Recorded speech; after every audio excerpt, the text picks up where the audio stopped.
اگر آپ کے گھر میں برکت ہے تو آپ کو اللہ تبارک و تعالیٰ کا سب سے پہلے شکر ادا کرنا چاہیے، اور اگر آپ کے گھر میں برکت نہیں ہے اور پریشانیوں کا شکار ہے آپ کے گھر کا ماحول، تو آپ کو گھر میں برکت پیدا کرنے والے 11 اسباب آج بتاتے ہیں، ان پر عمل کیجئے اور اپنے گھر میں برکت پیدا کیجئے۔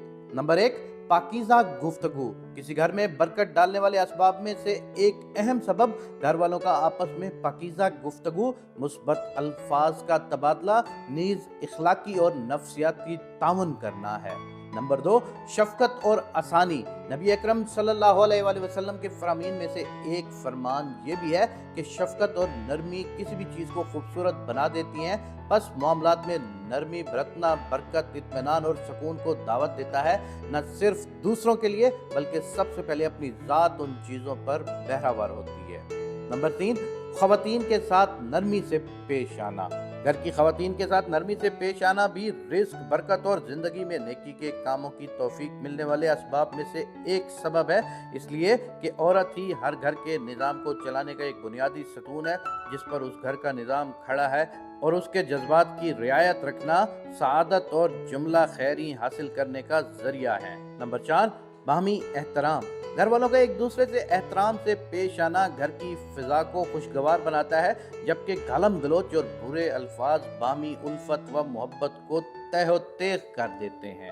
نمبر 5، اللہ کا ذکر۔ اللہ کا ذکر اور نماز گھر کو اور گھر میں رہنے والوں کو بابرکت بنا دینے والی چیزوں میں سے ایک ہے۔ خداوند کریم ہر انسان کو گھر میں اللہ کا ذکر اور نماز پڑھنے کی توفیق عنایت فرمائے۔ نمبر 6، شرکت اور میل جول۔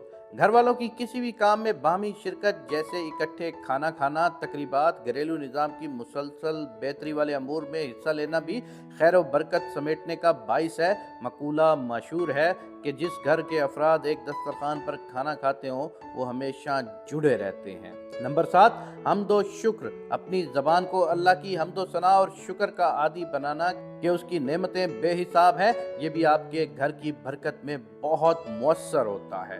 نمبر 8، تلاوت قرآن کریم۔ روزانہ کے حساب سے گھر میں قرآن کریم کی تلاوت کا معمول بنانا چاہیے۔ تلاوت قرآن پاک سے گھر کی برکت اور عزت میں اضافہ ہوتا ہے۔ نمبر 9، استغفار کی کثرت اور اس پر دوام، نیز صغیرہ اور کبیرہ گناہوں سے اجتناب بھی رزق کو کھینچ لاتا ہے۔ نمبر 10، والدین کی فرما برداری و صلہ رحمی۔ یہ دو ایسی صفات ہیں جو اللہ جل شانہ اسے براہ راست ملاتی ہیں۔